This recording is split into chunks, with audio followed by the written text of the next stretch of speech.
Okay. Howdy, folks. So, welcome. I've been working on Cedar for a little bit with some of my friends over at Amazon, and wanted to kind of record my experience learning more about it. So, for those who haven't seen, Cedar is this authorization language. And what that means is that it allows you to specify access control for various applications, right? So, when you build a big web app, you have lots of different kinds of clients. They want to do all different kinds of things. But typically, who's allowed to do what with what resource under what circumstances ends up being a pretty complex thing.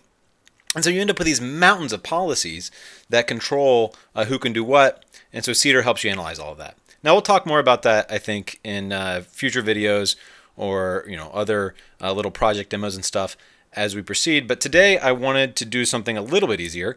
There's this nice tutorial actually here with Cedar if you go look at it. But one thing about it is that it's all in Rust. And Rust is fantastic, obviously. It's super fast, has a really nice type system, etc. But not everybody knows Rust. So I thought it might be nice to go figure out how to use the Python bindings for Cedar. And so let's dig into that and see how it goes. So if we go over, I already pulled up here on GitHub, there's this repo, cedarpy, by our friends over at K9 Security IO. And this provides Python bindings to the main official Rust version of Cedar. So let's see if we can get this thing up and running and do a quick demo. And that'll give us something we can build on in the future. So, just in the README as usual, there's a lot of nice information, including an example and some installation instructions. Luckily, it's just a pip install. So let's go ahead and try to do that and see if we can get this example working. So to start things off, the first thing I'm going to do, let's just make a new directory for this, go in there, and let's set up a virtual environment because we want to make sure that we're starting from a clean slate that everybody can follow along with. So now we have this virtual environment, and we should be able to do something like this to get into it. And now we can safely install the Python Cedar package. So what's it called? cedarpy. So let's install that. Just kidding, you got to say install. Okay, and now let's see if we can get that example to work. So we'll just pull up VS Code here and make a new file.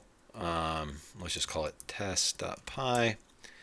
And for starters, how about we just drop in exactly what we had here from the repo and see if that works. Okay, so we got the code. Let's start a terminal and see what happens. Okay, so here it looks like the decision was to deny this. And notice that I have a terminal open here in VS Code, but we are in the virtual environment, right? So we have included the library, etc. So what's going on? Well, if we look here in this example that we got from the repo, there's no policy. It just has a comment. And one of the things about Cedar is that whenever you ask, should this user, this principal, be allowed to perform this action on whatever resource, that's only allowed if at least one policy permits it and no policies forbid it.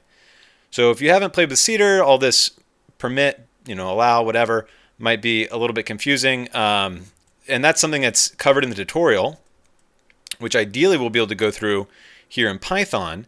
But here's an example policy, right? So this policy says that it's going to permit Alice to perform the update action on some vacation photo.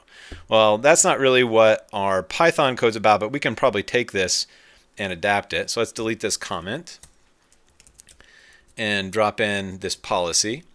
And instead of saying, Alice can update vacation photo, we probably want to say something like, we want this request to go through, which is Bob trying to view the photo 1, 2, 3, 4, ABCD. But anyways, now we have a policy. Let's just run again and see. We should still get a deny, and yet, sure enough, we do. One thing we could do is we could just say, let's permit everything. So here we're saying for any principal, any action, and any resource, we want to permit it. I suspect this will now work. Oh, it doesn't.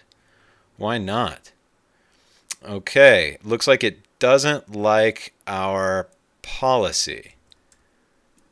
So why doesn't it like our policy? Oh, it probably can't have that trailing comma on resource. Let's try again. There we go. Now it works.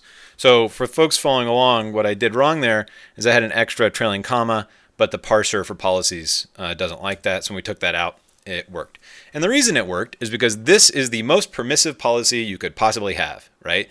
This policy says I will allow anything. Cedar also has forbid policies, so we could take this same thing and turn this permit into a forbid. And if we run that, I suspect, right, it's denied again. So let's make the policy a little bit more interesting, and then we'll call it a day for now. Instead of allowing absolutely anyone, let's say we will allow it whenever the user Bob makes a request. So this matches what we have down below. So the principal Bob makes a request.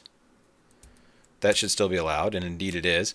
But if we change our request to Alice, now we expect it to be denied, right? And sure enough, it is. So what's the deal with all of this?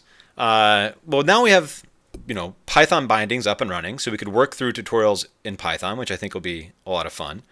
But the big point is when I'm building an application, I'm now going to have a small, simple language, policy language, that's going to let me specify who can do what, when, with what resources.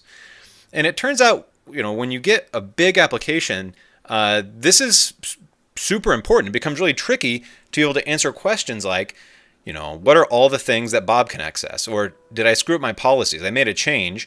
Am I now allowing things that my old version of the policy didn't in a way that surprises me, right? Maybe I expect the policy change to only be stricter. How can I check that after I change my policies, they've only become stricter? And so Cedar helps you with all that kind of stuff.